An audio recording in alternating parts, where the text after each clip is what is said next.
Hello guys, welcome back again to Itugi TV. My name is Mtoto Sonko Kawenye Hanijui, and if this is your first time to join us, please, before I just introduce today's show, please make sure you have subscribed. And also, if you are still not a new or you're still yet to subscribe, please make sure you may subscribe and also turn on that notifications bell in order for you to be ever notified whenever we are posting a new video like this. Today in My Life in Prison story, we have Francis, and today he will be narrating to us how alihepa kufungua a death sentence, and he's 2 months old hapa hivi raia, na leo tunataka kusikiza story yake tujue why he was about to be sentenced to death, na ame spent 5 years in remand. Acha tusikize story yake, and I hope you will be encouraged. By the way, if you want to share your story with us, hizi ndizo namba zetu, hizi numbers unaona hapa hivi, hizi these are our numbers. Please contact us anytime you want to share your story, or if you have a friend mwenye anataka kushare his or her story, please also use those numbers. So cha tuingie kwa video. Mr. Francis. Yes. How are you, bro? Poa sana. Karibu sana. Asante. It's been a week. Tumekuwa here and there communicating 1, 2, 3, at least trying to find out what we can talk about it. Yeah, nashukuru. Now you're here. Hey manzejo, karibu sana. I didn't expect to see you very soon. Nashukuru. Unajua niliambia uko mbali bro. So but I'm happy to see you. Kuna shughuli tu, unajua sometimes you need to true. Just do some things for you to get moving. So lazima tuzifanyike. True, bro. But we thank God we are healthy and we are alive. Awesome. So tunashukuru Mungu. Pesi tunashukuru sana. Kama Itugi TV, thank you for reaching to us, bro. And najua pia wase walikuwa wametegea story yako sana. Maybe it's been like 2 weeks hatujawa postia anything to do maybe with the life after the inmates. Yes. So it's okay. So we are very happy to have you. You are our first story this year. Thank you so much. Thank you. So maybe it's just a pleasure for me. And I thank God for that. You know, sometimes getting a chance like this, not everybody can get it. True. So tunashukuru Mungu kwa sababu ya hiyo. Maybe with this God is gonna give us a blessing maybe in future. True. It was just a coincidence, by the way. It was at around saa 9 usiku. So I was just in bed. Nikafikiria, what can I do so that at least my information or whatever I have in mind can reach people? So nikaingia to YouTube, the way you can just do the scroll, because me nobody told me kuna Itugi. Me, I didn't know there's something. I didn't know. So just when I was just scrolling, when I was typing pale juu, I typed the word Utundo. I wanted to review what the judgment. Okay. So when I did Utu, it just brought that name, Itugi TV. And then hapo chini on the screenshots kwa hizo nini, I saw some words. I don't know what happened, led to nani akaingia jela nini. So nikaanza kuona one by one. One by one. It was somehow motivating. They were seeing the way these guys are talking, what happened to their lives. So it can motivate. So I just took the number. I said, let me try it out. Maybe somehow, hata kama itafikia watu wawili watatu, it's just a message. You know, your message, once ina reach mtu mmoja, then it becomes something good to others, because huyo mmoja atafikishia wengine. True, bro. And it will create an impact. Yes, bro. Exactly. Karibu sana, you finally here. Take this opportunity kwanza usalimie wase wa Itugi. So tell them ujiintroduce, waambie jina. Okay. We'll pick from there. Okay. Yeah. So nashukuru sana Itugi TV for welcoming me at least to have this interview. My name is Mr. Francis Otundo. Actually, I'm 31 years old, just young, but with great minds. So nashukuru Mungu, at least probably maybe with my story, what I will be telling you today, probably it will bring an impact to you. And I hope as we talk, whatever I'll be saying, kindly keep in mind, it will help you in future, because I would not want you to go through what I went through. True. Because others are going through what I have come from. So please hear the message, take what is good, what is bad, just dispose it. So nashukuru sana. Thank you. Sawa, asante bro. So Mr. Francis amezaliwa kutoka mtaa gani? Tunapendanga kujua msee background yake, umesomea wapi? High school ulienda, ama kampo pia ulienda? Tuguzie hivyo. So actually my life imekuwa na ups and downs, because unajua mimi wakati nilizaliwa, I was born in Kakamega. But I was just 3 years, 4 years old. The last time I remember talking to my mom, ni tulikuwa shambani. Unajua sometimes when you are a kid kuna some image huwa zinakujanga tu kwa akili yako even if you cannot remember the real things. So I remember telling akiniambia nataka nikupeleke sijui Nairobi, something like that. And that was the last time we talked with my mother because she passed on. So when she passed, she had a family relative ambaye alikuwa nyanyake, sister nyanyake. So we moved to Nairobi. Awesome. So when we moved to Nairobi, that is, I can't even remember the years, but it's a long time. Tukuja Nairobi, but unfortunately, the grandma was somehow not akuwa in good terms na mimi because unajua yeye pia alikuwa na another man ambao walikuwa wamezaa another children. So tukakuwa na some difficulties, so mimi nika decide to move. You can imagine at young age, una move out because you want to get something good. Yes. So nikakuwa ni kama niko chokora, but not a chokora. Operating chini ya maji, but at least niko homeless, because hata nikienda kule there's no support. Good thing nikapata good Samaritans, sisters of the sisters of Consolata sisters, wakanipeleka shule, wakanipeleka kwa another home center ya child love child, anaitwa Mr. Joseph, I think wherever he is, namshukuru sana because pia yeye amenitoa somewhere. True. So nikaenda pale tukakaa class 1 2 3, but pia life pale ikuwa somehow good. So because it was just an individual doing his own ways ya kujaribu kusaidia hawa watoto wasome and whatever. So tukatoka hapo nikachukuliwa na sisters nikapelekwa Meru. Because kule Meru kuna certain center inaitwa the Alamano Boys Center, I think.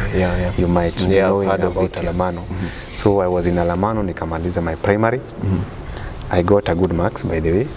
Nikafaulu, nikaitwa secondary school. I think nikaenda, but now the center, the problem with the center is that sometimes ukifika a certain age, you're not allowed to stay there. So lazima utafutiwe watu wenu ambao unaweza kuwa ukienda wakati umefunga shule etc. Because now tumeingia secondary. So secondary life, it is somehow you need someone who will be as a guardian to you, because center inachukua tu kuanzia class 1 to 8, small children, then hao wengine wanakuja tu kureport, they get help, then they go back. A lot of centers inachukuanga hadi 13 years. Exactly. So there was a certain sister alikuwa anaitwa Sister Rosemary Aruda. Actually alinisaidia sana. Tukaenda mpaka Kakamega. Sasa unajua sasa hiyo nikichukuliwa, these guys tumesha lose communication na my family. Hata my uncle mwenye ako Nairobi, the one whom at least tumekuwa tuna communicate na yeye, somehow ilikuwa ni somehow a challenge because pia yako na familia, so haizi ni accommodate, unaona. Inabidi sasa ni pelekwe Kakamega. So nikufika kule nikapata my aunt akani welcome. Nikapelekwa, nikangoja mtihani ikatoka, nikapasi vizuri, nikaingia Lubino High School in Kakamega. Nikafanya Lubino High School nikamaliza, I got a B+. So nikashukuru Mungu because out of the cries that I was crying, at least Mungu alinibariki na kusoma. So I became bright on my own ways because nilijua sina nyumbani, hata kama iko sijui iko wapi, because even my father mimi sikuwa namjua. Nimekuja kujua my dad when I was only 25 years old. So nikaenroll shule, nikaperform poa, nikapata hiyo B+, nikaitwa first niliitwa JKU, nikaitwa Nairobi, but mimi nikadecide niende JKU JKUAT. So I went JKUAT, nikafanya IT, nikapata computer training hiyo, nikafaulu. Then nikapata my own bachelor's in computer science. So I'm good in creating website, mambo na at least management is a softwares, creating softwares, also all those things, so I'm good at. So nimekuwa nikisurvive na hiyo quite trial, nilikuwa nikisurvive na hiyo quite over while, nikafanikiwa. Ulimaliza high school back in 20? High school, but it was back in 2010. Okay. Yes, so I graduated in 2014. So 2014 nikapata family. Family, unajua kawaida ya familia, sometimes you need to struggle for you to give them something. So nikapata kazi somewhere, I was doing hizi mambo na sales that back then. Na watafutia website na wafanyia procurement nchi za nje. Then kama ni mtu anakuja kwetu, he wanted some products, tunamtafutia huko, tunamletea hapa, we give him at a price with our own profit. So nikafanya hiyo, katafuta pesa yangu kidogo. So we moved on. But unfortunately, unajua sometimes maisha inafikanga mahali you need a match. The more you spend ama the more unakaa mahali, the more ile life inahitaji pia uproduce a lot. Yeah, true. Because umepata mtoto, uko na bibi, then number 2, you also need to show the society. Bado pia una live life. Unaona sasa? So you need to prove to them that uko sawa. So your demand ikafika to a point that hata ile kazi yenye nafanya na ile pesa yenye napata hainitoshi. So unapata umeamka asubuhi uko desperate, rent unafaa ulipe. Back then nilikuwa naishi hapa Embakasi. That's where I used to stay. After completing my campus nikapata dem, nikaoa yeye, akapata ball. So unaelewa hiyo challenge na maisha. Because mimi kama Mluya, mimi huwa nasemanga as long as nimezaa ule mtoto siwezi acha hata aende wapi. I must take care of that child. Hata kama ni 100, hiyo nao siwezi kuficha. Mtoto ni wangu. Hata kama ni 100, wacha tukule na hao shida. Mama yao anaweza enda, lakini watoto ni baraka. So nika struggle na wao, but ikafika point nimekuwa desperate. So one day I think if I just cut short because it is a long story. Yes, probably maybe in future we shall explain it further, expound it. So one day it was on 7th, on 7th in the evening. So sayo sina do niko tu, because mimi maisha yangu actually I've not been a criminal. I cannot call myself a criminal because nimeishi nikijistruggleia kutafuta kitu. But huwa wanasema even in prison it is not just meant for criminals. No, it can be also for the innocent. But you can be an innocent person umeenda prison because God maybe wants to refurbish you, anataka kutengeneze ukuwe kitu kingine tofauti, maybe you did not imagine you can be. So that night nikaona an advert, because mimi unajua ni mtu wa mtandao sana. I scroll a lot and I see so many things. So in that, when you are seeing a lot of things, unakuwa tempted, because sisi kama mtu wa IT, sisi tunajuanga any opportunity is money. That is my law. Any opportunity is money. I can see you, I take your photo and then take it somewhere, that is money. I can just cook your photo and put it somewhere, that is money. So I saw a certain advert. The advert ilikuwa ina read, there's a certain missing child. Alikuwa amevaa hivi, alikuwa hivi na hivi with a blue dress and socks and shoes. She was just coming back from school, but she disappeared. So for me, nikaona now, okay. So this is a chance, because I've been seeing people also trying to con, let's say like con or maybe obtain money from the same. Na nikaona hii hata mtu hata nikikamatwa haitakuwa na lot of challenge, because nilikuenda tu kuongea pale station, nalipa kama ni fine na nato. So singekosa 20,000 zangu za kulipa pale station. Tunaelewa maisha ya station. Kuna ile free bond, kuna ile bond ya police bond. So mimi nilijua hata nikifanya it will do. But I didn't realize that by doing so it can bring something big. Unaona?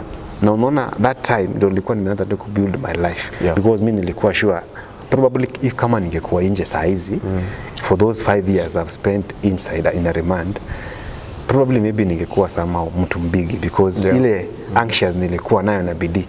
Kusema kweli mimi nilikuwa na bidii baba. Nilikuwa na bidii. So ika happen, nikachukua ile namba, nikaandika chini early in the morning. But before that I remember with my wife, unajua venye mnakanga tuna wife wako mkiongea nini. Nikamwambia, but my wife alikuwa anajua kila kitu. Nikamwambia, babe, mimi naona hapa kuna opportunity. Unajua sometimes a criminal mind hata kama bibi yako ni innocent, sometimes unampush tu akuwe tu pia criminal kama wewe. So akaniambia, babe, but my wife was somehow advisory. Akaniambia, babe, yes, sikatai unaweza pata pesa, but kumbuka huyu mtoto unaambiwa amepotea, haujui kama amekufa ama ameuawa. Anaweza patikana somewhere akiwa amekufa, uambiwe ni nani? Ni wewe. So take cautious. Mimi na prefer uachane nayo. Unajua sometimes sisi women tunakataa kusikiza mawaidha ya wanawake. And I want to, everybody who is watching me, please take note. Your women or your wife, very important, because anakongana some special voice. Sijui huwezi jua inatoka wapi, but they usually have a special voice in them. Iwe inakuwa alert when there is danger. So mimi sikuwa there to the advice. Mimi nikaenda morning, so nika block. Then in the morning nika unblock. Then we started communicating with the mother. Hi, nini, are you the mother to Maribel? Unaelewa all those things venye tu umeona pale kwa advertisement. Now you want to configure something that will be proved to the lady that you are the one who has the child. No, umekidnap mtoi. So lazima umuonyeshe in real facts. But now, madam, sisi hatuna ubaya. Tuko na mtoi wako, but we want 2 million. But because mimi I'm alone, ndo nikupatia direction na wenye utapata mtoi wako, I only need 500,000. But remember me doing this, hata sijui ati kuna Milimani, because the advert ilikuwa imesema huyu mtoi amepotea ni Milimani. Kumbe mimi sikujua kuna another Milimani where in Meru. I thought it is Milimani Nairobi. Okay. So I knew the person living in Milimani, that is a rich man. Yeah. Unaelewa tu, unapiga tu hesabu zako, unaona hapa kuna do mzuri, unaona he is a good man. Kumbe kuna another Milimani in Meru, because it had, hata kama nilikuwa nasomea Meru back then, sisi hatuko naruhusiwa kutoka. Kwa tunile life ya ni kama ni kama kajela, lakini si jela, unaelewa. Ni ile tu mko contained, mnapewa kila kitu. Wakati mnaenda shuleni, mnaenda shule, mnarudi hapo. Mnaenda shule, mnarudi hapo. So hakuna ku movement. So ungeweza kujua, singeweza kujua a lot of places pale. So it happened, nikaanza communicate na madhe akaniambia, oh please, unaelewa mama mwenye amepoteza mtoto anakuwa desperate sana na anaweza kufanya anything apate huyo mtoi wake. So nikaambia mama, mimi nataka tu hiyo pesa, then I will show you where mtoto wa. Mama naye unajua, these people if you want to prove kweli mimi ni real, they must, anataka kuona either aone mtoto in picture form ama sauti ama hata video call. So what I used to do, because mimi sina mtoto, so nilikuwa na time wakati ako offline na video call. So yeye akirudi online ananipata mimi niko offline. Unaona? So anaona huyu mtu kweli na ni kweli ni yeye anaweza kuwa na mtoi anaweza kuwa na mtoi wangu. Kama alikuwa na sasa akinitext na mwambia nao mimi nilijaribu ku video call but you did not pick. So anauliza, please can I just see my, nikamwambia no, sasa mimi niko mbali na mtoi. Kumbe lazima niko mbali na mtoi. Maybe sasa what happened there in Meru, so hiyo mbali na mimi niko Nairobi. So unaona hiyo inakuwa somehow irrelevant, inaleta some kitu fulani. So tukaongea na yeye, kumbe mama na yeye after tumeongea tarehe 8 mama akaenda police station, because nilikuwa nimemuona kwamba don't give out my number.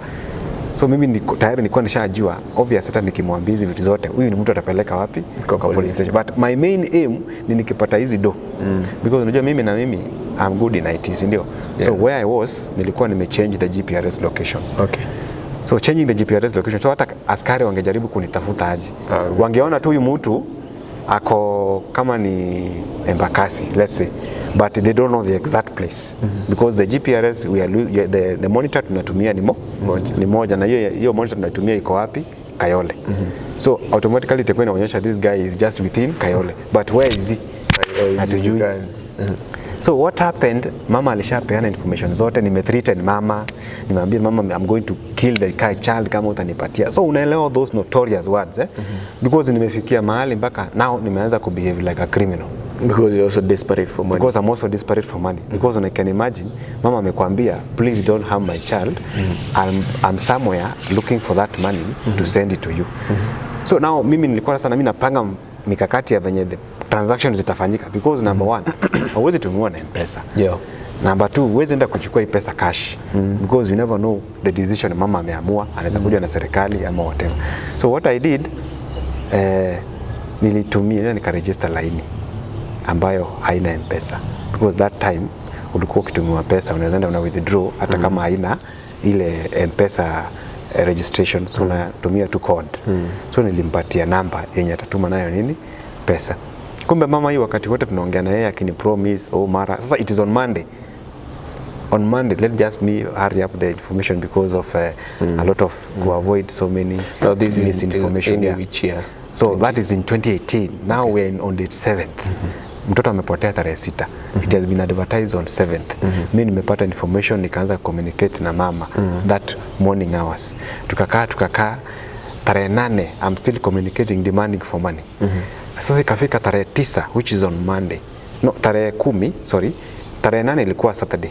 tarehe 9 we are still communicating. Mtoto amepotea tarehe 6, that is on Thursday 2018. On 7th tukaanza communicate na mama, that is on Friday. Saturday vile vile, Sunday vile vile. On Monday tunaongea tu, mama ananiambia hata saizi nimeingia bank, nimeenda kutafuta pesa for me to send to you. Nikaambia mom, but I think you're joking because I've given you a lot of time and it is like you're not adhering to my demand. Now the best way to do, let me just finalize this thing because we won't go anywhere. So mimi nika block mama. Kumbe wakati na block mama, nayo simu yenye nilikuwa nimempatia yenye aweke pesa nimeacha wapi? Kwa nyumba. Ndio in case hata transaction yote itafanyika, ifanyike huko na there will be no tracking. So hata ikifanywa tracking nimeweka laini kwa kabambe. Okay, oh yeah. Kale kasimu katururu kale kadogo. Because hiyo tunajua kisisi, we know how that katururu usually operates. Yeah. So nimeacha simu pale, lakini mama akanipigia simu sasa, my wife now. Unajua sasa my wife yeye anajua mimi nilishaachana na ile story. My wife she's innocent all along because yeye alishanipea advice yake na akaachana mimi. Lakini mimi nacheza chini ya maji huku kwingine. Anipigia, babe, kuna mtu ametuma 5,000. 5,200. Nikamwambia hebu check jina. Akaniambia jina inaleta jina Caroline Kemei. Sana the word of the name is the mama ya ule mtoi. So mimi nikaangalia nikaona hala, kumbe ashatuma pesa. Nikampigia simu nikamwambia, mom, why are you sending me money? Na mimi sikuwa nahitaji pesa. Why, what is it for? What is it for? Ni gari kuweka gari yangu mafuta? Is it for lunch? Mimi nimekuambia unipatie 500,000. What is 5,000 for? Kanaambia, please just manage that as I get you more money. Kumbe I didn't know. You know, in Kenya we have good intelligence. No matter how good you are, Kenya has good intelligence services. Yeah. So I didn't know kumbe mimi natafutwa na these people for NIF. We call them NIS. Now you know NIS usually operates on meters, distance. See kama CID. CID only operates with the GPRS data and whatever. Yeah. So these ones, they will get you even using the location, distance, the way you communicate, the way they reach you. So that Monday nilipigiwa simu na one of my friends, so I was in the house. Back then my wife was pregnant. Alikuwa jifungue almost like 3 days or 4 days to go. So mimi nikapigiwa simu with one of my friends, akaniambia, Mr. Francis, yes, kuna client ako kwa office na anataka kufanyiwa 1 2 3. Because mimi ndo nilikuwa na hizo operations, hawangefanya bila mimi kuwa. So I had to move, niende ofisini, nitengeneze ile spa, I get my commission and I come back home. So mimi nikaenda nikafanya vile, nikapata 100k. Nikasema, 100k, this good money, hata nilikuwa sina pesa. So nikasema, hata ule mama nilikuwa nasumbuana na yeye, achana na yeye. So I blocked the mom. Nikasema, cha hii story ishe. Because hata hivyo by the way hata inaweza niletea ngori. Na unajua acha nikwambie the moment sasa hiyo ushapata dosi, sasa hiyo nishapata dosi, unajua umeanza sasa kurudi to normal state. To normal state. Unajua 100,000 because 100,000 is something back then unaweza fanya nayo kitu, si kama saa hizi hatunaona na unga inaisha. So nikasema it is very early because mimi si mtu alcoholic. So maybe hata nikisema nichukue fun yangu ya pesa, either niende ni cinema, nione cinema, ama niende tu nifanye refreshing, nikae hapo with my laptop nifanye vitu 1 2 3 because mimi si mtu wa starehe mingi ati venye utaspend a lot of money ziishe, hapana. So nikaenda pale Kenya Cinema, I think you know where it is, Nairobi, just pale along Ambassadors opposite. So nikapanda pale juu that floor, nikaenda nikakaa chini, nikaamua let me now take my drink. Nilikuwa nimenunua kaafia, unajua sisi wanaume hatukunywangi kwa hivyo use afia. So I take some afia, started taking. So kidogo unajua mimi najua kujua picha ya askari, and I tell you this is an officer, this is not an officer, because nime interact na wao sana, especially in this business, nitaja a lot of securities and whatever. Nikaona watu wawili wamekaa, but sasa mimi mind yangu iko because I already blocked that, na si hakuna kitu nimefanya. Unajua an innocent mind, hata kama you had an evil mind, if you're innocent you're just innocent. Unasahau wingi hata the guiltiness in you that what you did. Mimi nikasema hata kama ni makarao, sina issue because they walikuwa in a civilian, sina issue, I've done nothing after all, I'm just enjoying myself. Mmoja akakuja anambia, habari yako mzuri, unaitwa Mr. Harrison? Unajua they are using that name Harrison. Unajua automatically hata mtu nikikuja nikuulize, habari yako, are you Mr. Michael? Obviously if you're not Michael, you'll tell them who you are. Si ni kweli? So they came to me, are you Mr. Harrison? I said, no, I'm not Harrison, I'm Mr. Francis. What is your second name? Mr. Otundo. kusema tu Mr. Otundo, I didn't know what happened. I just saw myself flying. I was flying. Nishashikwa baba. So ndio huyo mimi nauliza what is wrong? Nini mbaya? Nini? Alafu unajua wenye walikuja they knew wanakuja kukamata mtu mkubwa because kumbe nilikuja kujua baadaye mule mtoi amekidnapiwa alikuwa mtoi wa magistrate fulani. For real? Yeah, she was the daughter of a magistrate somewhere. Of which maybe I'll hide the name for privacy. So nikabebwa mbio nikapelekwa mpaka pale kwa gari. You know, they used to go with Subarus. Tukaingia pale, kaingia ndani. Mmoja wananipiga mpaka na gun. Sasa hiyo ukiangalia mpaka bahali umekalia ni mabunduki AK zote. Unashindwa, hai, what is happening? Hapo chini nikikanyanga hivi ni marisasi ziko ndani ya. It is like they knew huyu mtu tunakuja kukamata either is a terrorist. Because unajua kidnapping such a daughter of that ni kama kumaanisha it is either like a revenge, something of sort, something like that. So mimi nikaingia ndani nikajaribu kuplead na wao, nikamwambia mimi I'm not a criminal. Actually what I did, sasa ndio nikarudisha memory back that in the morning nilikuwa na communicate na mtu fulani. So nikamwambia mimi actually nilipata tu advertisement wapi? Kwa FB. Online FB. So nikachukua namba na nikaanza communicate na nani? Na it is true mimi nilikuwa natafuta pesa, lakini mimi I don't know anything to do with mtoto. But unajua kuna kitu moja inaitangwa language. If you want to win the mind of a police, use language. So nikapiga hesabu nikaona juzi tu nimekuja kuona watu wakiwa na kamato wao wanatupa sijui kwa msitu fulani hapo Kayole. Kuna mto iko pale Kayole. So mmoja akasema sasa wewe tunataka utupatie mtoto either akiwa hai ama amekufa. Nataka tu mtoto. And all this time bado hujajua kwenye mtu yako. I have no idea. Hata all this time sijajua hata mtoto amepotea alikuwa wa Meru. Na napiga yani nafanya hesabu ambazo I have no idea of. So mmoja akaniambia wewe it is either you give us mtoto either amekufa ama ako hai. Kama si hivyo tunakupiga risasi tunakutupa Kayole. Nikamwambia ai, nikapiga hesabu nikaona hapa ni kifo. Now what do I do?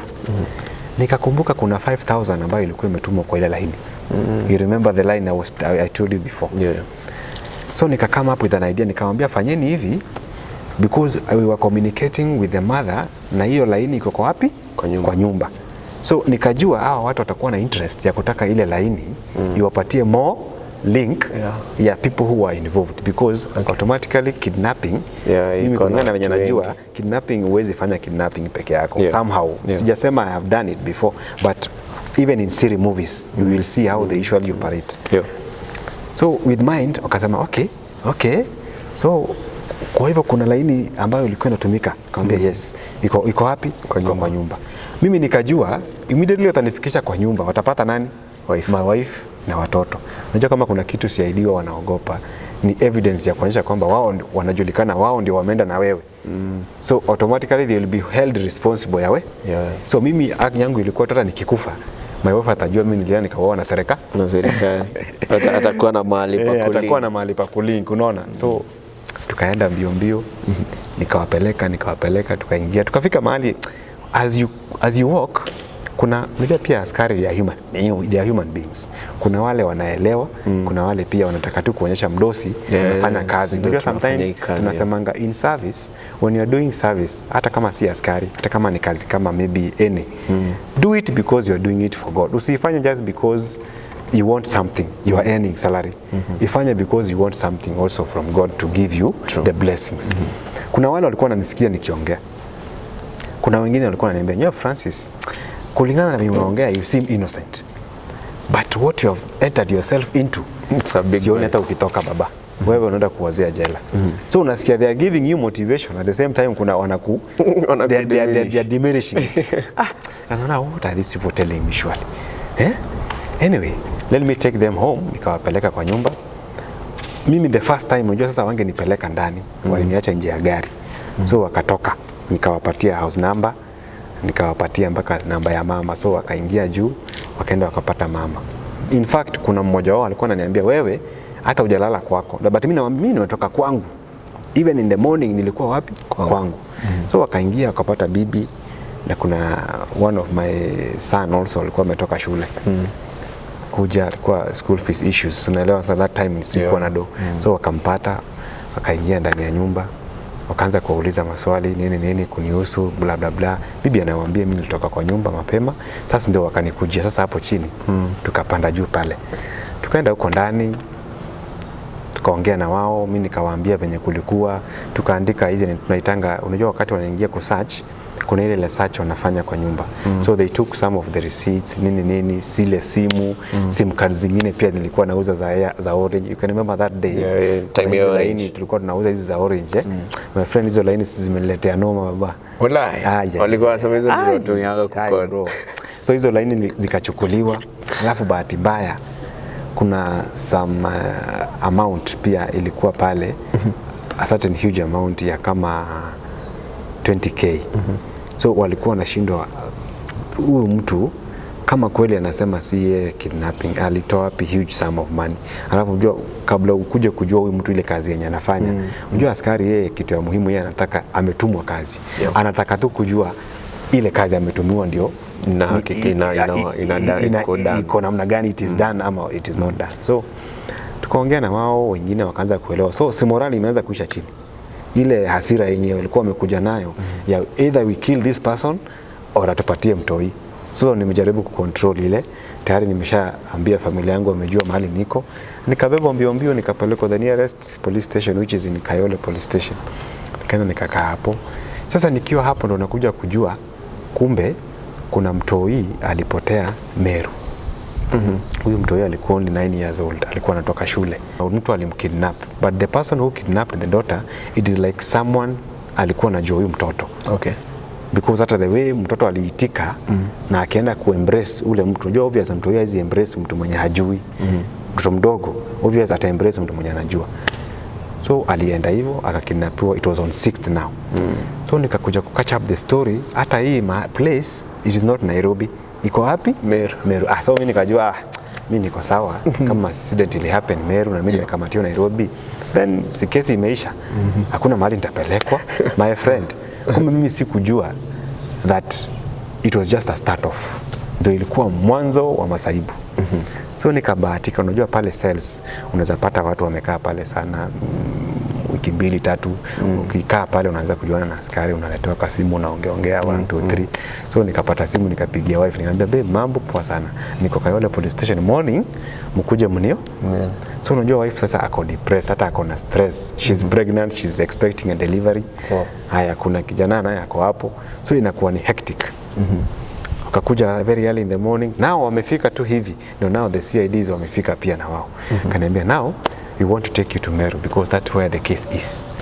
So they tukaongea na bibi hapo mbio wakanisafirisha teke tukakuja na hii ya Nyeri. So mimi hata nikibebo hivyo mimi najua tu mimi tayari mimi nikusha, lakini kwa akili yangu inapiga tu hii ni kesi ndogo because ni just kesi ndogo tu ya obtaining na itaisha tu. Mimi nikaingizwa wapi? Police station ya Meru. Nikaanza nikakaa hapo. Kumbe mimi sikujua there is also another fellow of mine ambaye pia alikuwa amekamatwa na the same incident. But now this guy, we have never been in touch. I don't know him. Ushaingizwa kwa kesi yenye haujui, alafu unaambiwa wewe na wewe ndio mlicommit crime.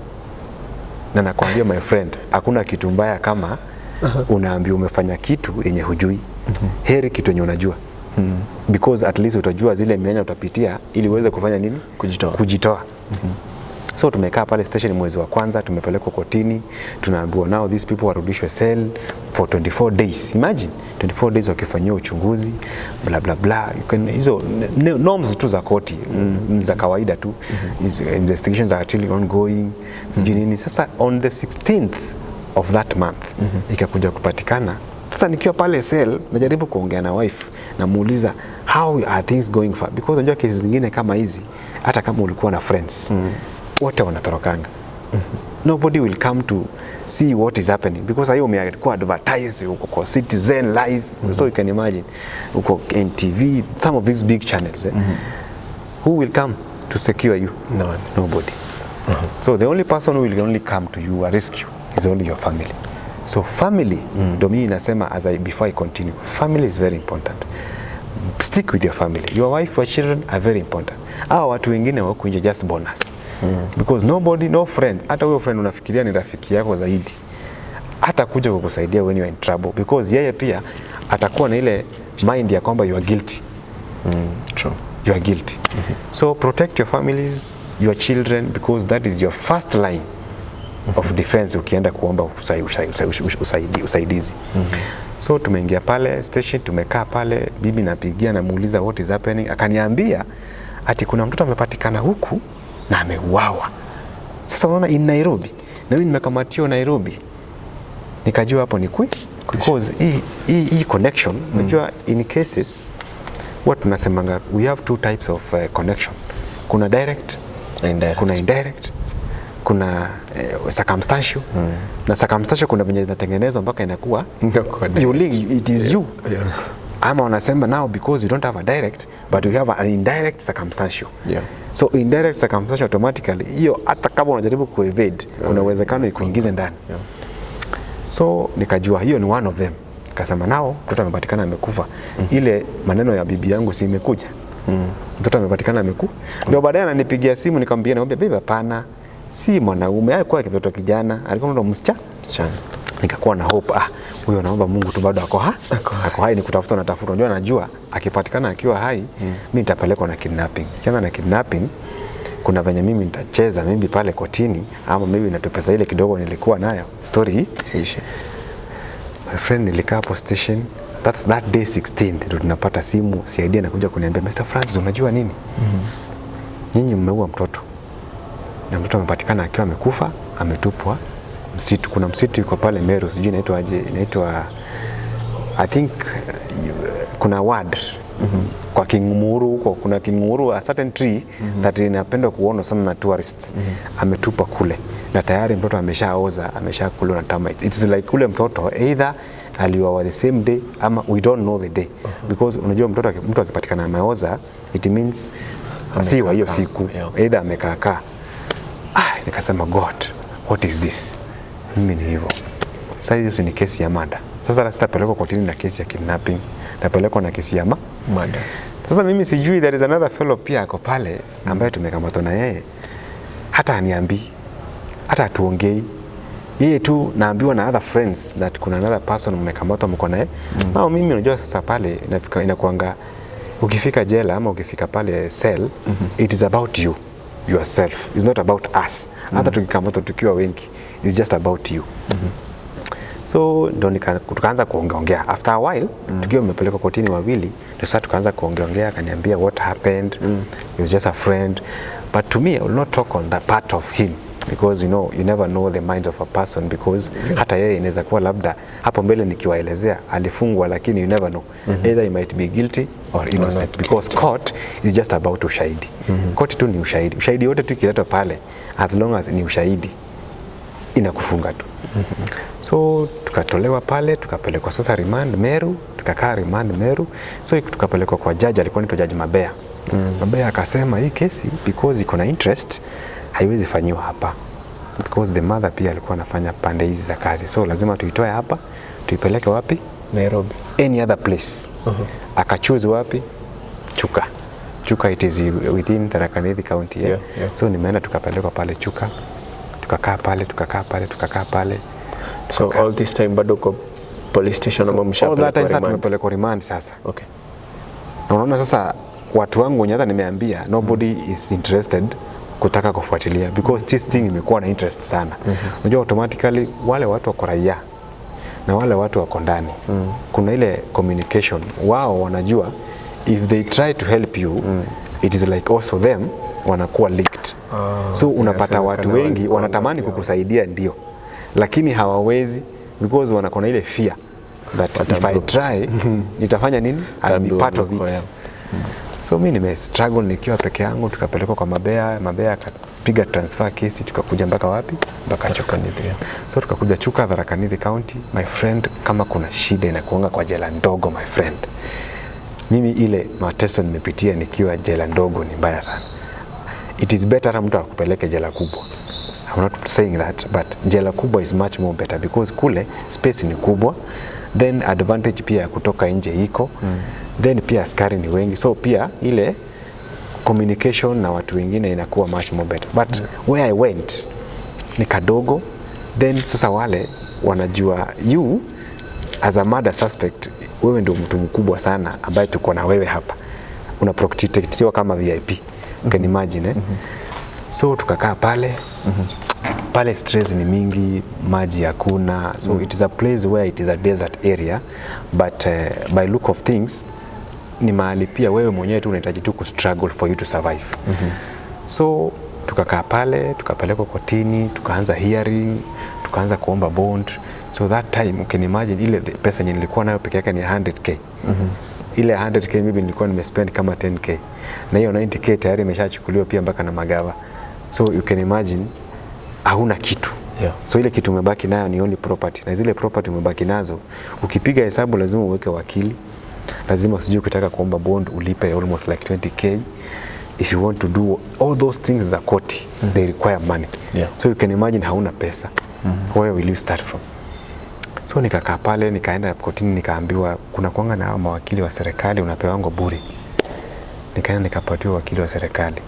My friend, if kama kuna kitu ingefanya hata nifungwe zaidi, ni huyo wakili wa serikali. Because yeye anajua hakuna kitu anapata kwako. Because hakuna siku mtacommunicate na yeye, utampigia, hata ukimpigia simu yeye anakata ama anakwambia nitakupigia. Inakaa ni kama mtu mwenye unaomba pesa na hataki kukupatia, ataishi kukuambia nakutumia nitakutumia na haitaitumwa. So tumeongea na yeye, nikamwambia please nataka unitafutie bond because naweza ngangana watu wangu wanilipi.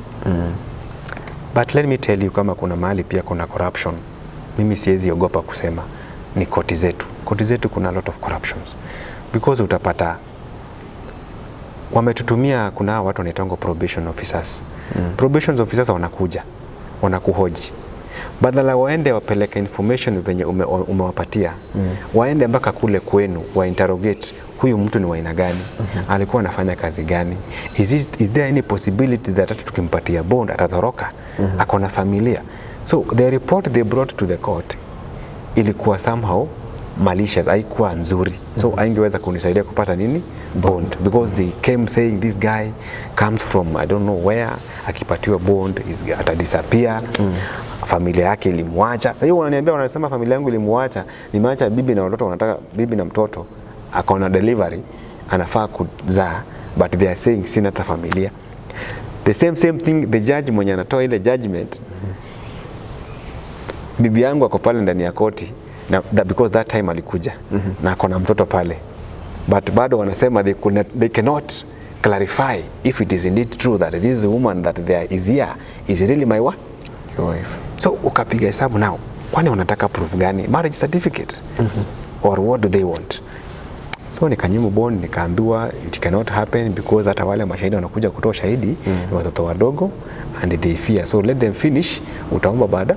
So tukaanza kesi, witnesses wakakam, wakatoa shahidi wao. Mimi ile shida tu ilikuwa kubwa ni kuhusu mambo ya communication, because mambo when it comes to forensic, unajua forensic ina involve mambo mingi sana. Kuna forensic ya mchanga, forensic ya simu, kuna forensic all those things. So the only caption ilikuwa ni mimi nilikuwa na communication na nani? Na mama. So what were you demanding for? Money, ransom. So hiyo ilikuja ikafanya nini? Ikapatikana. Because ile threatening, you know, sometimes when you threaten someone, that is a case itself. Kuthreaten tu is a case, wachana na kesi ingine. So hiyo words zikaonekana huyu mtu kuna kitu alikuwa na cook and there is something he knew. So mimi hata kesi yangu all along ikifanyika, mimi tu nilikuwa na base wapi? Pale. So napiga hesabu, even when you are being represented by any lawyer, hawakupresent venye wewe unataka. Unapiga hesabu hata ile hata ujipresent wewe mwenyewe. Ikafika mahali mimi hata nikainua mkono. Unajua pale ukifika kotini, if you want to talk, because we people who have murder charges, you're not allowed to speak because you have a lawyer. But you can only raise your hand to say a specific problem, maybe you are sick, blah blah blah, all those things. But now I had to raise my hand. Kaambia, Your Honor, mimi naona ni kama sina wakili. Sasa hiyo tumefanya kesi, imefika mpaka katikati, but inakuchukua almost 1 year, tumeenda koti but kesi haiendelei. Unaenda another next year, ati unafanya only case 1 day. Ukienda that day, another day unaambiwa your lawyer is not in. Kona this is nothing. So nikauza kila kitu yenye nilikuwa nayo, nikaweka my own lawyer. But pesa haitoshi. Na kuna lugha nyingine na huwa na mawakili. Unajua mawakili they are very funny. They will not tell you the exact amount they want. They will just tell you a specific amount to start off. Because they know ukiwalipa ile 100, wakikuitisha another 100, you'll have to pay them because tayari wameshachukulia the case from there. So lazima wafanye nini? Waiendeleze. But now they started demanding. Ikafika mahali mimi sasa have no option. But I thank God kuna a certain wakili ambaye alikuwa ananisaidia sana. Namshukuru sana because hata kama alikuwa wakili wa jamaa mwingine alinisaidia in some parts because alikuwa anapata nashikilia ana hivi na hivi. Ikafika mahali hata kwa kuandika hizi mambo na submissions. Mimi mwenyewe nilijiandikia submission because I had to. Pia unajua sometimes wakati mko na mnashare wakili mmoja but the two of you are different things, it becomes a challenge even in court. Because huyu atapresent aje, because sasa mimi najaribu kufinyilia huyo mimi simjui. Unaona? Na yeye pia anasema hanijui. So yeye anajaribu kuprove innocence yake na mimi najaribu kuprove my own innocence. So I just had to back up. Nikaamua hata submission yangu because in court submissions ndio kesi. Submissions is about what do you see happened. What do you have to tell the court? Why does the court have to believe that it is not you? So that is something that you need to prove to the court that kweli huku commit. So nikaandika submission yangu because what helped me a lot ni ati nilikuwa na bidii ya kutoka jela. Watu wengi wale wako jela wanakataa kutumia hiyo bidii. Unapata mtu tu yeye amepelekwa cell, amepelekwa koti, yeye ile kitu tu anajua kusema ni I'm not guilty. Akirudi kule hakuna wale watu maybe wenye kama ile jela mimi nilikuwa hakukuwa na watu wa maybe paralegal because big jela zile kubwa ziko na hizo paralegal. So unapata mtu amekuja pale yeye amekaa tu kazi yake ni kulala. It was in a prison called Kadhwana prison. Kadhwana prison inaitwa Chuka prison but ni kama wanataka kuibadilisha waite Kadhwana prison. So it is just within Tharaka Nithi County. So it is a small prison whereby so many problems, so many challenges people are facing there. So we tried to at least try to implement these things. Sometimes unakuja because mimi nilikuwa naelewa masomo kidogo. So nilikuwa najaribu kuwafunza nini nikijaribu kuelimisha mambo na law na kienda koti na download hizi vitu. Nilikuwa naenda kuna mtandao unaitwa kenyanlaw.com. So nikienda pale na download zile previous cases zenye zime happen, similar cases na zangu. So nazichukua nasoma, naona maybe kama hizi cases za kina Murwatetu, kwa nini yakatolewa death sentence, kwa nini kesi ikakuwa hivi, kwa nini so vitu kama hizo at least zinanisaidia zinanipea motivation ya kuandika something good. So when I wrote the submission, can you imagine niliambiwa ni forward it to my lawyer. But unfortunately ni kama lawyer alisahau kuifile. So that day before my judgment ifike, akili kaniambia, Francis, why don't you just take a copy? So I took my copy yenye nilikuwa nimeandika nikaenda nayo koti. So it is a submission day but hakuna kitu imefailiwa. So I just had to tell the judge, please, I had written my submission but when I forward it to my lawyer, it is like maybe he forgot or maybe I can't tell. So naomba I have a copy in my pocket. Kaniambia, do you have a copy? Yes, I have a copy. So can you remove it? Nikaitoa. Kaya sign, nikampatia, akaifile. So I saw it as a miracle also because it doesn't happen that way. You must supposed to use the procedural way whereby you write, you take it to the court clerk, they verify it, magistrate stamps, then it inafailiwa. So tukatoka hapo, nikasubmit hizo vitu zote, tumefanya kesi. Sasa judgment day ikafika. But before that tunaelewa sasa life in prison, probably maybe most of our viewers maybe wenye wanaweza kuwa wanaelewa some of the challenges zile zinafanyika pale. Unapata maybe kama ni hiyo feeding problem, medication, you can understand being a remand and you're not a mfungwa ni kitu kingine challenging. Hata ukiwa mfungwa than ukiwa remand because mfungwa somehow anakuwa na more power, anakuwa pia ni kama tu askari because akona some advantage than wewe mwenye kwa remand. So the judgment day ikafika. That case yetu ilikuwa inafanywa na judge alikuwa anaitwa Mr. Robert Limo. Kulingana na mimi venye nilikuwa namuangalia, mimi nilikuwa tunaona huyu judge atanipatia justice. But zile advice huwa unapatiwa na watu wengine, that judge anakuanga very harsh, anaweza. But mimi nawaambia it is about the law. If you committed, you committed. If the proceedings inaprove kwamba wewe ni guilty, you just be guilty. It's not about the judge. Because hata judge kuna zile monitoration zinamwangalia, zinamwangalia akifanya kazi vibaya, kuna the judicial nini, kuna consequences zake during the promotion. All these things are going to be looked at. So let us just look at the law. So mimi hiyo ndio ilikuwa inanipatia motisha that I know I'll get justice, because even during my presentation, during my defense, I told the court the truth. I had nothing to hide. Unajua kuna mahali nafikanga unaona, let the truth be open. Sometimes hata kama you have to lie, you can lie, yes, but when you lie, remember the consequences of lying. Unaweza danganya, lakini kumbe wakati unadanganya na unajiingiza zaidi. Na mimi I had no option than just to say the truth, because kama evidence imeletwa kotini inaonekana you are threatening the mother, what else do you have to tell the court? Namba ni yako, simu ni yako, email code imematch na simu yako na line yako, so you have no option. So just nikaambia koti, judgment ikafika, submission nimeandika vizuri, almost like a 19 page. Nikaandika pale what happened, ile pia nikaambia judge, you honor, in the submission if I just touch a bit, I told the court that it is indeed true that I committed the threatening text messages to the mother. However, I had no any intention, neither did I even know anything to do with the kidnapping of the child. I am humbly requesting the court, by its power, to just stand by law, na kama lazima inifunge nile makosa nilifanya, si makosa ya mtu mwingine. So that point ilinisaidia sana, because even during the judgment, the judge had to read the same thing. So judgment ilifanyika since you were arrested in 2018. So I was arrested in 2018. So judgment ikafanya on 2022. Last year, bro. Last year. Just almost like, I'm enjoying freedom almost 2 months ago. So I'm just enjoying freedom miezi miwili tu. Bro, umekaa remand 5 years? I've been in remand for 5 years, baba. 5 years in remand, not even as an inmate, in remand. 5 years in remand is like 20 years being as a prisoner.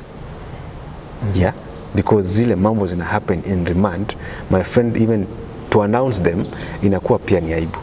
So you need to have the courage for you to kungangana na maisha yako uweze kutoka wapi? Pale. So judgment ikafika, the judgment ikasomwa, judge akasoma. Unajua judgment ikifika, during judgment day, most people wanakuanga so anxious because they want to know what happened, kuliendaji, kutafanyikaje, from here where will you go, are you going to start life afresh, or are you going home? So everybody is anxious, wants to know your fate. So tukaenda kotini, tukoa pale, my other friend ako so anxious, akona ile wasiwasi, kwa sababu yeye anaona tu tutafungwa, unaona, yeye anaona tu tutafungwa. Mimi namwambia, Mr. Nani, please just have faith, because as long as you're innocent, wacha hiyo innocence itakupigania. Because mimi siwezi kudanganya ati nilienda jela nikajifunza mambo na hizi vitu za Mungu. Mimi siwezi kuficha, I'm not a pastor, na siwezi taka kuwa pastor. There is a reason as to why I'm saying this, because wakati niliingia jela, I saw so many things that the evil that usually happens in prison huwa inafichwa na Mungu na umungu, na wale watu wako ndani ya umungu. Unapata kama hii mambo na sodomy, I'm sorry to say so, those people who are in the church, the preachers who are in the church in prison, are the people who are exercising more. Do you know the reason why? Because unapata wale wafungwa wamekuja from, unajua kuna cell na kuna remand. Cell ni ile iko pale police station. Then kuna sasa ile remand yenye sasa mnapelekwa muweko mkiwa nyote. So unapata wale wametoka pale wanakuja hapa, wanapata the people who are welcoming them ni hawa, these people of the church. I'm not saying that being in church ni mbaya, na sisemi wote ni wabaya, but me sometimes I usually move with my own principles.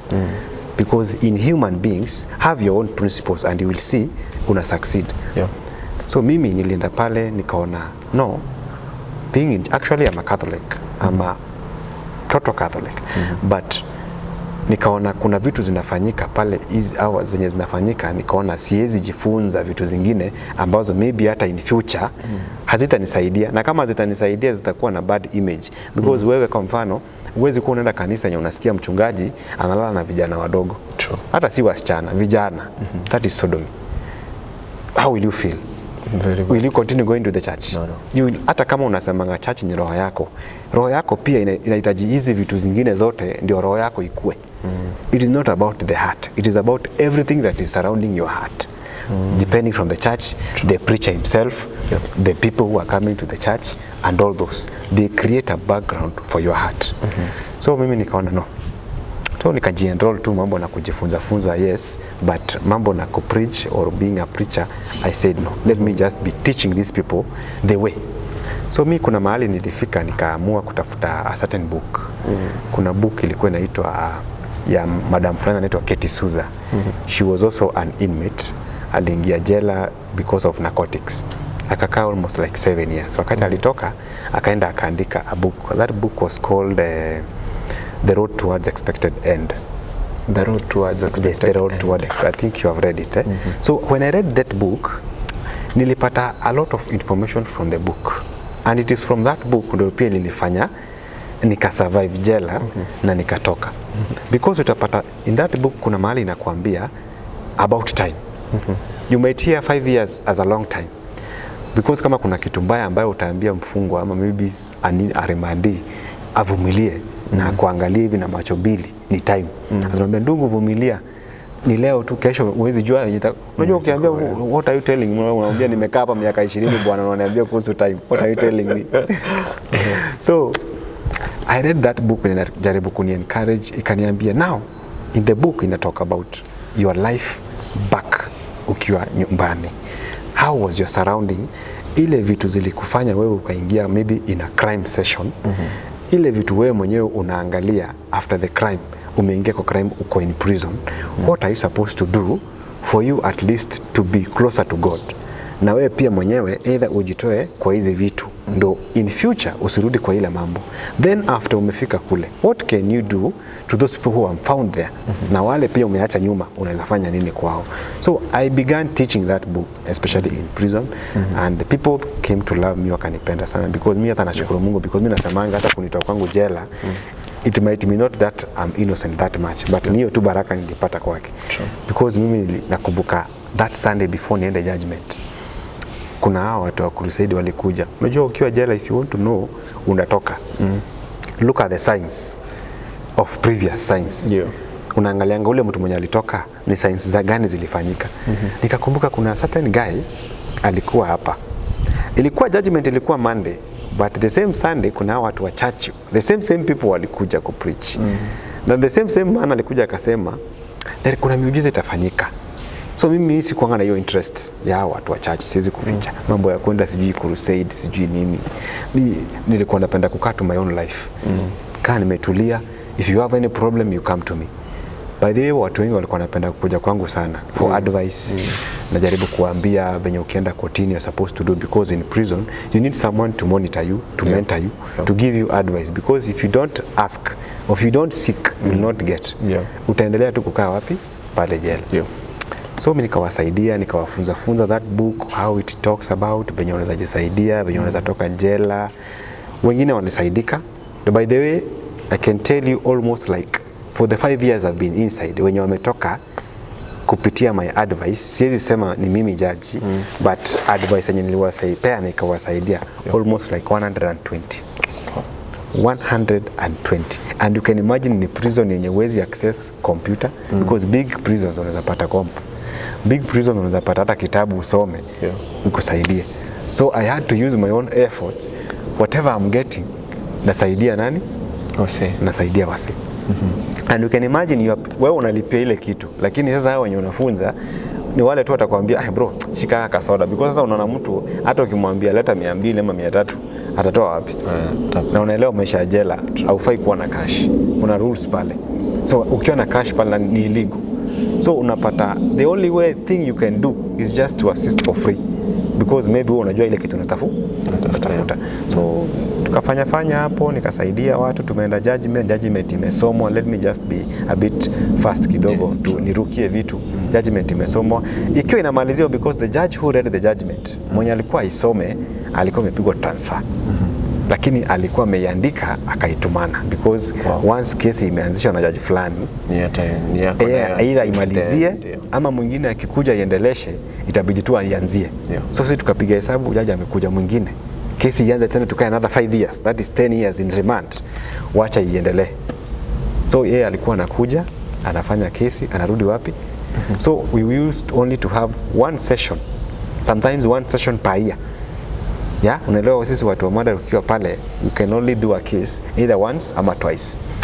So tukafanya kesi na huyo jaji tukiwa tunavumilia tu, sometimes disappointments ambazo ni mingi. Judgment ikafika, mwenye alisoma ile kesi alikuwa ni mama.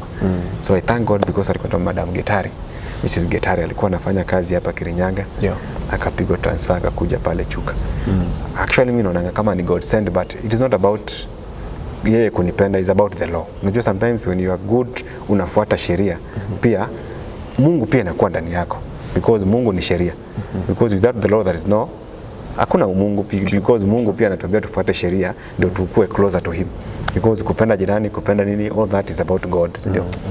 So akasoma judgment, akaniambia Mr. Francis, wewe unaonekana haukuwa kwa hii kesi, hauko kwa hiyo kitendo, you are not there.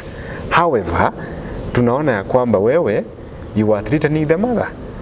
I think you remember me telling you mambo ya threatening. Yes. So nika dropiwa charges za mada. Nikabaki na charges gani? Ya threatening. Akaniambia now for threatening cases was zina serve almost like 10 years maximum. So mimi nikakaa nikijua 10 years na watu ni kunyongwa, wananyongwa wakiwa na kesi za mada. I'm okay. Hata ukimalizia hapo unifunge 10 years, yaona. Sasa najiambia kwa roho, you cannot just tell it kwa roho. I'm okay. Sasa nimefurahi. Nimeamka hata venye nilikuwa 10 years sawa. Nishapata morale. So na venye nimesikia hii mwingine venye kumesomwa kwa huyu mwingine, my friend, hata ameshainama. So mimi niko juu. Jaji akasoma. Sasa ikafika kuna ile time inaitangwa mitigation. Mitigation ni ile unajaribu kujililia koti that what the court has found from you, what do you have to tell the court? Ungependa ikuhurumie kwa njia gani? Mimi nashukuru Mungu because hata kama sikuwa na wakili, kuna huyu wakili mwenye nilikuwa nakwambia alikuwa ule best. Aliamua kuni stand up for me. Because hata wakati judgment ilikuwa inasomwa, yeye tu ni alisimama tu on my behalf. Because kesi ya mada haiwezi endelea bila wakili. Bila wakili it cannot continue. So kanitufanyia plea, first offender, no more things. I have a wife, I have children, and the time that I've spent in remand is quite sufficient with the charges that have been referred by the court. Kasema anaongea vizuri. Unajua sasa ukisikia kitu kama hiyo wewe kama inmate ama remand, you become happy, unasikia nyewe kuna mtu ananitetea hata kama wengine walinitupa. Unajua lawyers are also trained to seduce the court to be in contention na zile vitu wanasema zikuwe ni za ukweli, unaona. So akanitetea, jaji tu anaandika, jaji akamaliza kuandika, sasa sasa ni atoe uamuzi wake. Jaji akasema according to what the mitigations that have been adduced by the lawyer, we have found out that it is indeed true Mr. Francis has served more than 5 years, which is time sufficient, and I consider that time sufficient enough for the second accused person. I hereby discharged. My friend, do you wait for the word discharged? I cried, my baba. Okay, you are crying but not tears. You are crying but not tears. People are just watching you, and then unakani kama uko kwa hewa but you're not in the air. Sasa hiyo uko na pingu. Unajua that time bro, sasa hiyo walikuwa wamesema during judgment mnaweka pingu. Sasa kuna venye mmefungwa pingu, so unakaa tu ni kama una pingu. I remember that day tukiwa kwa sela. Unajua sometimes sisi pia inabidi tukue rude kwa maaskari wetu wa jela. Unapata askari amekufunga pingu na ameweka hapo na hakuna mahali mnaenda. Unamwambia askari bana, si utufungue pingu hata tutulie. I remember that askari nikamwambia, nakumbuka kuna siku moja nitakwambia uifungue hata bila utaifungua hata bila kukuambia. Then God, huyo naye askari was in the same cell. Wow. That askari is the same person mwenye alifungua that nini. Because unajua ukishaambiwa you have been discharged, you are no longer mali ya askari jela. Wewe ni raia. Wewe ni mali ya serikali ya raia. So tukarudi nyuma, I'm happy, nini mwingine akakuwa convicted for almost 40 years because alikuwa venye ilikuwa hata yekwe. Ubishte yako aliangukiwa na kesi. Bishte yangu, my other co-accused, because I cannot call him my friend, but with time maybe you can say ashakuwa bishte, because unajua sometimes hata kama mjuani na mko on the same case, obviously you start becoming friends, start communicating, unajuliana hali, hii kesi mnaonaje. tuifanye aje, unaona.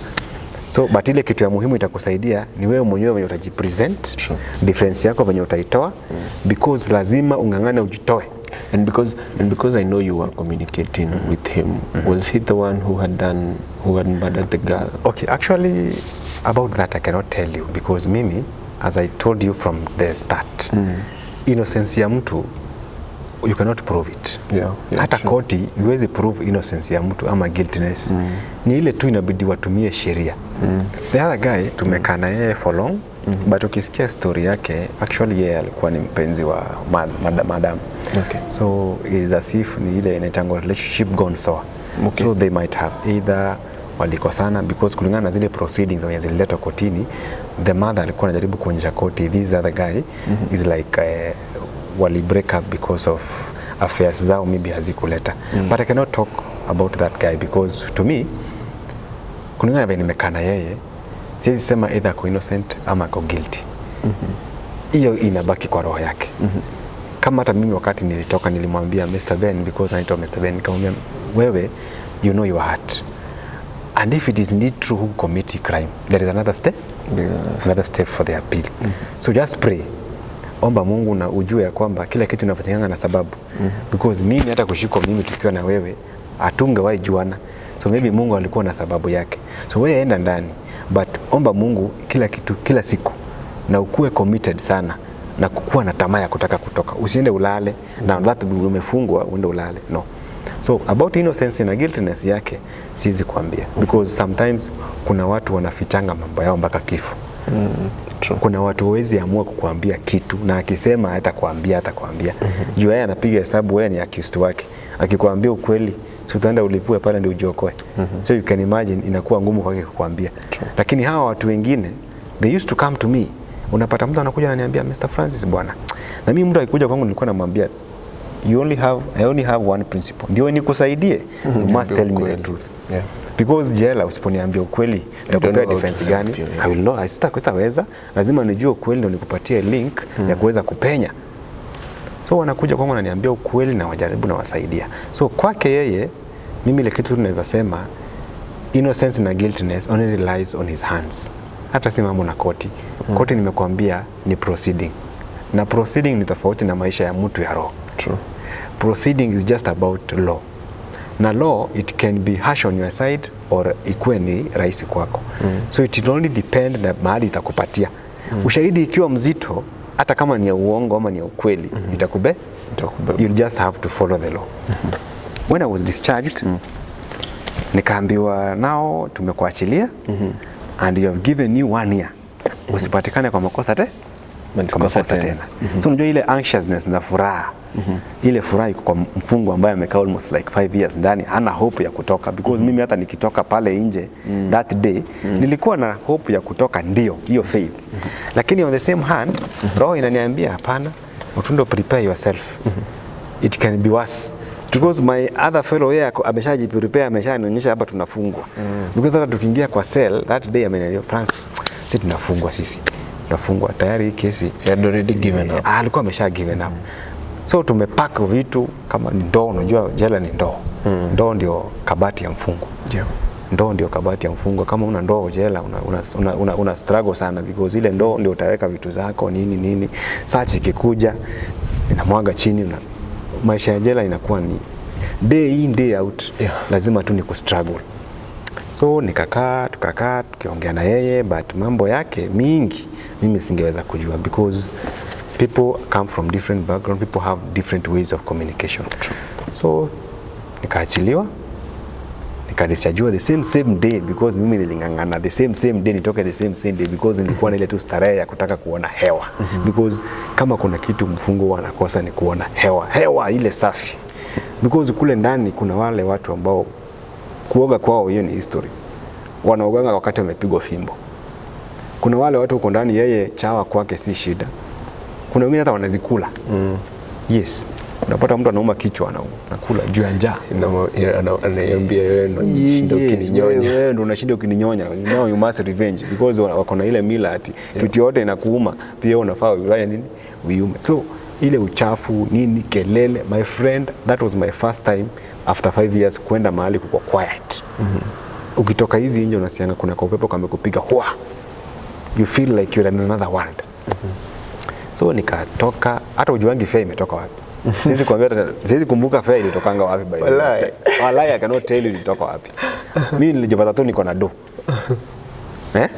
So nikatoka, nikatafuta gari, nikapanda lori. That time hakuna kukuwa na gari za kunipeleka mpaka Nairobi. So nilipanda lori, kanipeleka mpaka wapi? Nairobi town. Kufika Nairobi kama ni kwangu, najua obvious watu walihama. Ile mali nilikuwa nayo kwangu obvious nimeuza yote. The laptop that I had that I was using iliuzwa ndio isaidie mtoi ule mwenye alikuwa anazaliwa. Mtoto mwenye hata sijaiona. For all these 5 years you haven't seen your wife?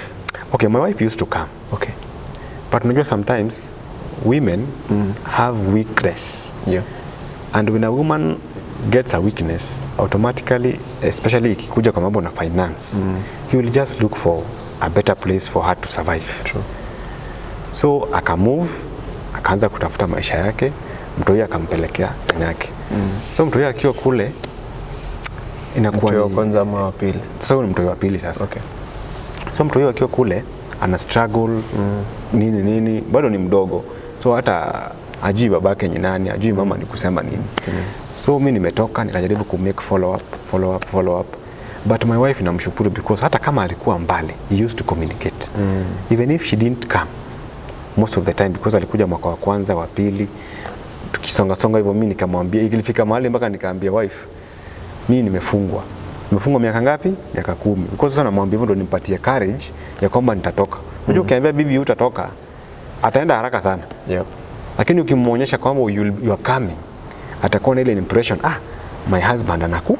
So bado atakuwa hata kama anahanya huku nje, anajua mzee wangu anaku. Na mimi naambianga watu wengi wale wako jela, hata ukitoka, wacha kuja kujiuliza what happened, ati kwa nini ulienda. Kitu ya mbili unafaa uangalie tu. Akona mtoto? Hapana. Akona hii ugonjwa ingine ya STD za whatever? Hana. Good. Kaa chini na yeye, ongeeni, suluhisheni, because hata kama ni wewe ungekuwa hiyo nje, we could have done the same thing. So mimi nikatoka, nikamuita, and she was so alifurahi because hata judgment mimi nilikuja kumwambia it was just a judgment, sikuwa nimeifungwa. Sasa ndio alikuja kujua kweli because mimi hata judgment yangu sikuwa ambia mtu hata mmoja, niliambia tu mtu mmoja, na huyo mtu ndio alikuwa anakuja sometimes wakati nimeenda pale kotini, na niletea food na mtu naomba niletee kama maziwa. At least alikuwa social because alikuwa si mtu wa familia, just a friend. So alinisaidia sana, na huwa nampenda, though I will not hide the name because of privacy, because people have their own privacy. So nikatoka, nimekuja Nairobi. You can imagine in Nairobi for the first time after 5 years, namba hata zile zenye ulikuwa nazo zili lost zote, you know nobody. But thank God nilikuwa na 5,000 kwa mfuko. So what I did, nilipiga hesabu nikasema Nairobi ni nyumba, ukiwa na nyumba ingine inajileta tu. Na mimi nilikuwa nimesema hivi, ile taabu nimepitia nikiwa ndani, hakuna taabu ingine kubwa mzito nitapitia nikiwa huku nje, my friend. Number 2, being brave is also good. Because utajipata tu umepata pesa tu hivi tu, anything ina come up. Mimi nilitoka na ile nguo niliingia nayo 2018. You can imagine nguo niliingia nayo 2018 imekaa store for 5 years. Ikirushango juu, ndio wengine watafutiliwe. Ikirushango juu, so ile kukanyangwa, ile uchafu, ile kuisha, ile kuoza, that is the clothing nilitoka nayo. So nimetoka, nikapata kanyumba ka 1,500 pale hizi side za kunaitangwa aje, ukienda ni kama unaenda pipeline. Kuna tunyumba tuko kwa mabati. Nikaenda hapo nikakaa. Lakini nikaona hapa pia siwezi survive because maisha ya hapa ni Islam, ni hukufa hata ni rahisi because pia security hakuna nini. Then mimi ni mtu pia nilikuwa na dignity yangu, nilikuwa na principles zangu. I had my own jobs, nilikuwa na nini. Nikaanza kutafuta at least some connection zenye at least nizarudi kwa ile kazi yangu. I thank God nikapata msee alikuwa anafanya kazi na hii kazi ya drilling waters, kuchimba maji, unafanya mambo na cells, vitu kama hizo. Akaniita akaniambia Francis, alikuwa anajua niko ndani, lakini after nimemtafuta nikapata through a friend, because nilikuwa najua ofisi yake, so nikajipeleka mpaka huko. Akaniambia nataka tutengeneze website ambayo itakuwa ina involve mambo na kudrill na machines. Tunachimba maji, tukichimba maji ile pesa inatoka tunakupatia 10%. 10%. So kama maji kichimbo 100 and 1.3 million, 10% hata ukipo 100k, so you are good to go. You're good. Yeah. Yes, 100k is you're good to go. So I was given 100,000 at first. Kasema at least this is my start one.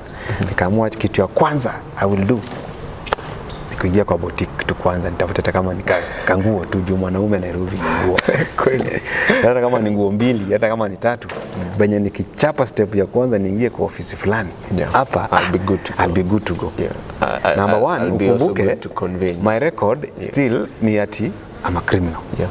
Now being a criminal inamaanisha hata good conduct kupata si shida. So nataka kupatia kazi gani zenye unaweza pewa na ukiwa na hiyo record? Hakuna. Not unless sasa uende utumie ile process ya kujaribu kusafisha jina. That process ni pesa. Hiyo pesa utatoa wapi? So nikafanya hivi, I created the website, nikaanza kuirun. So nilikuwa na control that website at least per month, ananitumia kama nika 10k because unajua ku control website you need money. So anitumia, kwa hiyo 10k natoa 5k nalipa domain. I take the 5,000 I spent blah blah blah, vitu kama hizo. So I kept on moving on. So up to date just still struggling, though the most important thing nilikuwa nataka kusema ni ati I wanted to share an experience because it is through experience that you learn a lot. Because most people unapata umepitia a lot of challenges, but now giving it out to anybody it becomes somehow difficult because people that ungependa wakuwe enriched with the information, they are very minimal. Because kwa mfano kama saizi we are talking with you, how many people will be interested to listen what we are saying? Very few. Yeah, but true. The person who will listen to it na apate something from it, it becomes much more better because build. Unajua tunasemanga when you live, try to take whatever it is coming to your way and then use it at least ikusaidie katika maisha. So mimi nashukuru Mungu because maybe this is a first step, me talking to you today, and probably maybe in the future this thing is going to help someone.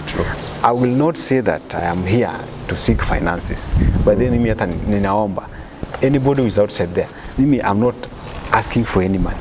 I just want this information to be reached to people. Wale wenye wataiwatch wakuwe enriched na iwasaidie that no matter what you will do, it has consequences. You might be innocent, and prison, as I told you, is not only for the guilty, it is also for those who are innocent. Anybody can go there, but as if, ebu imagine sasa wewe umefungwa kwa kitu ambayo hujafanya kwa life yako yote, utaishi kuwa na ile grudge, si ni kweli? Yeah, true. So whatever I'm saying here is that try take life to be as much responsible as possible, because whatever utafanya itakuletea either positive change or a negative change in life. So far, I thank God. Wow. Yes. Bro, I'm very grateful for that story, and I believe it touched him. Say, I've been receiving DMs on each and every platform zetu, hadi zangu personal, and people are just being encouraged by this story. Exactly. Whenever I get a person who is willing to give their story from their heart, I'm also very grateful because I also learn from it. It's true. I'm also an ex-prisoner. I was arrested like back then in 2013, but still kasana. And I'm normally doing things also to just reach out to boys or singing, say anapitia tu challenge na nafikiria crime ndio itasolve, but akisikiza story kai at least atakuwa encouraged, ni kweli atapata hope. And I believe now you're 2 months old. That's 2 months old. Imagine freedom. Wow. Can you imagine 2 years, 2 months? Ni kumaanisha I still have a long way to go. So that long way, you just need God. Mungu tu ndiye atatusaidia in everything that you do. You don't have to be a pastor. You don't have to preach. But just put God in everything that you are doing. True. Yes. Your profession is something that a lot of companies need. Exactly. And our stories zinasikiza ngwade na wasio kuna companies, but they don't know who to rely on to create them on a website. Since umepredious kutumia do, unataka job, I know. You need someone to work with. Exactly. To create for them a website. I want you to take this opportunity to give out your number. Exactly. Just feel free. Share your number, your social media, status ama place kwenye tu msi atakureach out. Okay, thank you so much. Actually, as I said before, naitwa Francis Otundo, and this far is God.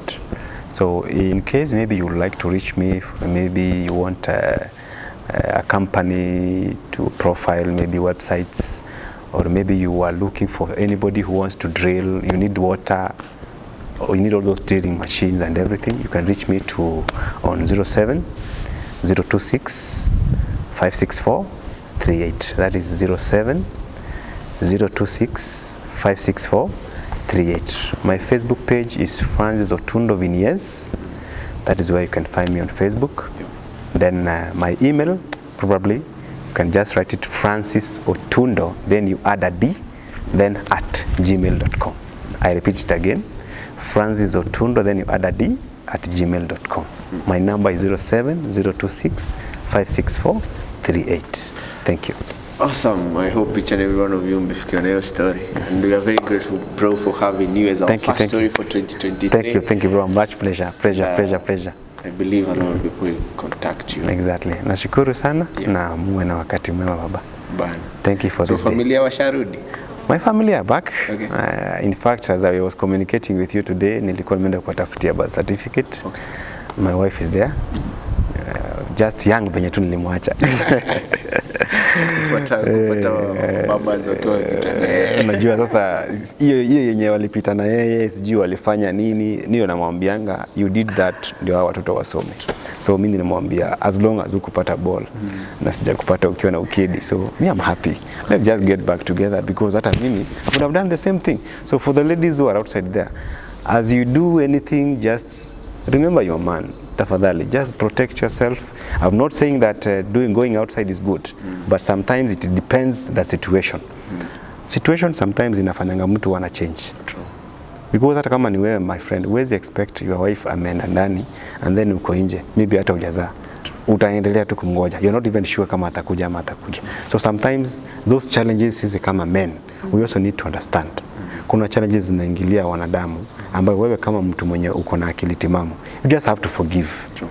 Because sasa hizi niseme I will not forgive. Aya, nahitaji wale watoi, I need to be seeing them. Hata kama sina ile uwezo wa kuwasaidia sana, but ile fatherly love, it is much more important. So I big up. Ninamshukuru sana by the way. Sawa. Yes. Pia tunapatanga testimonies za wives. We have one testimony of a wife mwenye alitegea bwanake for 30 years. It's something, bro. Okay. So guys, I hope you've been encouraged by Francis' story. And until our next video, my name is Mtoto Sonko. You can find me on each and every social media as Mtoto Sonko, and also on our own channels, the social media channels at Itugi TV, on each and every platform. So till our next video, please. Cheers. Thank you.